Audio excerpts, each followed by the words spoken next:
Après plus d'un an d'activité sur le terrain pour efficacement lutter contre le phénomène du travail et de l'exploitation des enfants au Bénin et au Burkina Faso, les organisations membres du consortium Briser les chaînes de l'exploitation et du travail des enfants au Bénin et au Burkina Faso étaient en atelier depuis le mardi 17 octobre pour analyser leur réalisation. À travers une conférence de presse ce vendredi 20 octobre 2023, ils ont présenté les résultats de l'étude menée sur le phénomène dans les deux pays. Je voudrais dire toute mon admiration de vous voir mobiliser autour de nous DEDRAS et SIPCRE, nous qui assurons donc la mise en œuvre du projet BCTD Briser les chaînes du travail de l'exploitation des enfants au Bénin. Je voudrais une fois encore dire toute notre gratitude à Wadendad et à AFAS, à la fondation AFAS, pour cet appui consistant qui nous est donné dans nos deux pays. Parce que, quel que soit notre engagement, quelle que soit notre volonté, si on n'a pas les moyens, on ne peut pas faire face à des fléaux aussi coriaces que celui-là.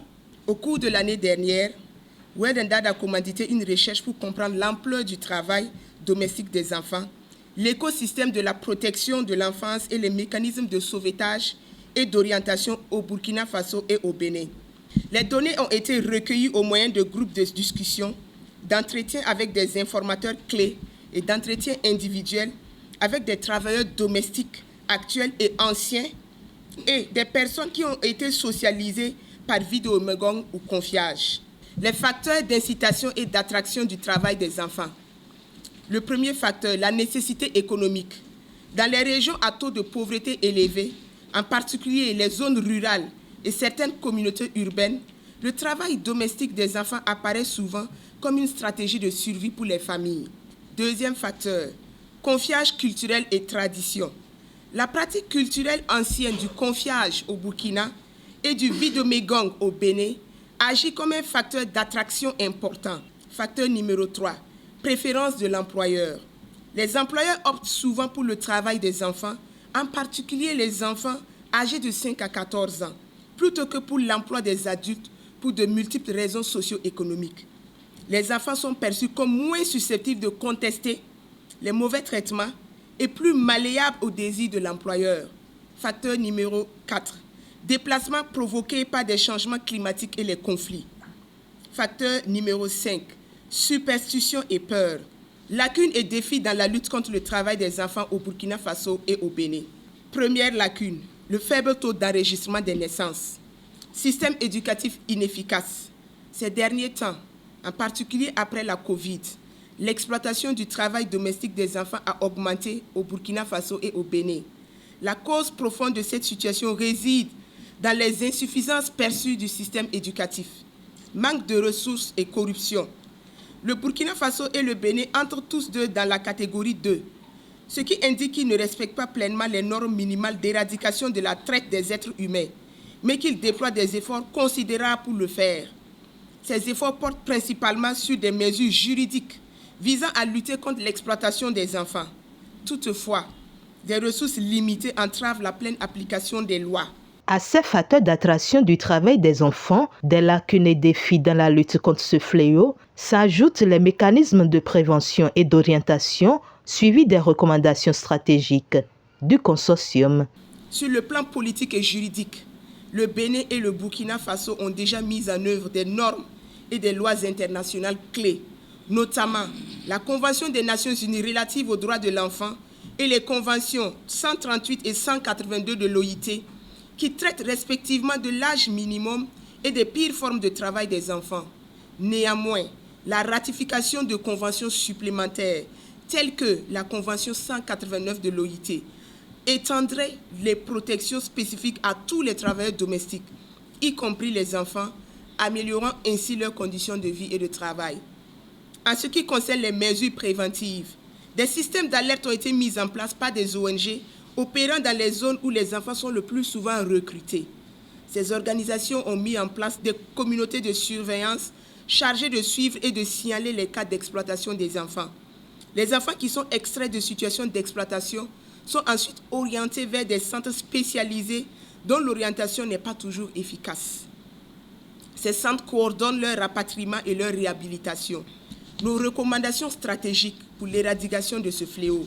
La recherche confirme notre théorie systémique du changement et identifie les principaux leviers pour effectuer un changement de système.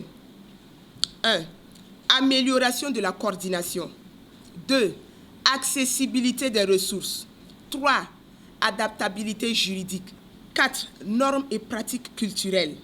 S'engager dans des efforts visant à modifier les normes et pratiques socio-culturelles préjudiciables qui perpétuent ou contribuent à l'exploitation du travail des enfants. Autour du coordonnateur local de Ouadendade, le partenaire, de se réjouir des réalisations et des performances. À la suite donc de cette analyse, nous nous sommes penchés vers l'avenir, c'est-à-dire 2024, pour voir comment est-ce que nous posons encore mieux nos pas sur le terrain pour atteindre les résultats que nous envisageons.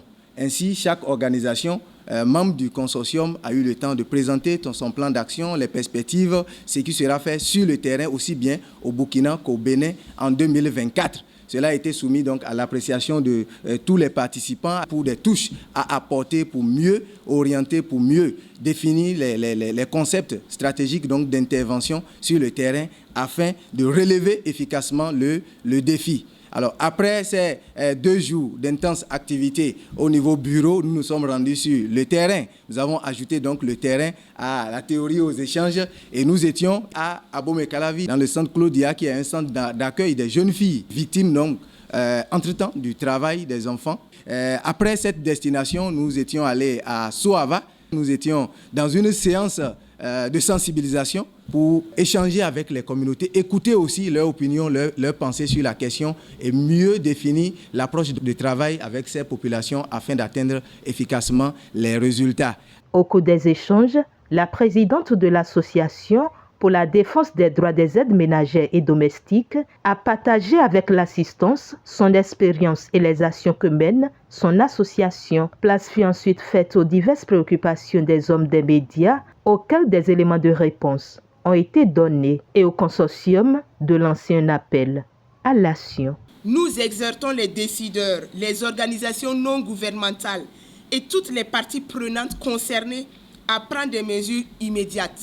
Cela comprend adopter nos recommandations politiques en tant que modèle de réforme législative et sociale au cours des 12 prochains mois. Mobiliser des ressources pour renforcer la coordination interinstitutionnelle pour la prévention du travail domestique des enfants. Allouer des fonds pour des programmes communautaires complets d'éducation et de sensibilisation à déployer au cours des 6 prochains mois.